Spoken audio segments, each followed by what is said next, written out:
ഉത്തരവാദിത്തം ഏറ്റെടുത്ത് DCC president Jose Vallur. തെരഞ്ഞെടുപ്പിൽ ജില്ലാ കമ്മിറ്റിക്ക് വീഴ്ച പറ്റി, എന്താണ് സംഭവിച്ചതെന്ന് പരിശോധിച്ച് തിരുത്തലുകൾ നടത്തും. തോൽവി ഒരിക്കലും പ്രതീക്ഷിച്ചതല്ല. കെ മുരളീധരൻ നേതൃസ്ഥാനത്ത് തുടരണമെന്നാണ് തങ്ങളുടെ ആവശ്യമെന്നും ജോസ് വള്ളൂർ പറഞ്ഞു. തൃശൂരിൽ BJP ജയിച്ചത് CPM BJP ഡീലിന്റെ ഭാഗമായിട്ടാണെന്നും ജോസ് വള്ളൂർ ആരോപിച്ചു. ഐക്യജനാധിപത്യ മുന്നണി സ്ഥാനാർത്ഥിയുടെ വലിയ പരാജയത്തിന്റെ ഉത്തരവാദിത്തം പൂർണ്ണമായും ജില്ലാ കോൺഗ്രസ് കമ്മിറ്റി ഏറ്റെടുക്കുകയാണ്. ഇങ്ങനൊരു പരാജയം സംഭവിക്കാൻ പാടില്ലാത്ത വിധം പഴുതുകൾ അടച്ച്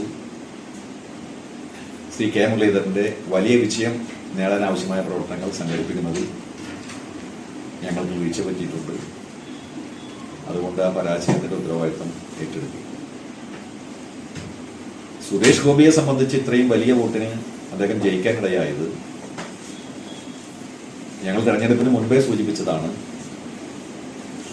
ഇത്രയും വലിയ ഭൂരിപക്ഷത്തിന് അദ്ദേഹം ജയിച്ചത് CPM-ഉമായിട്ടുള്ള ഒത്തുകളിയാണെന്ന കാര്യം എല്ലാവർക്കും അറിയാം.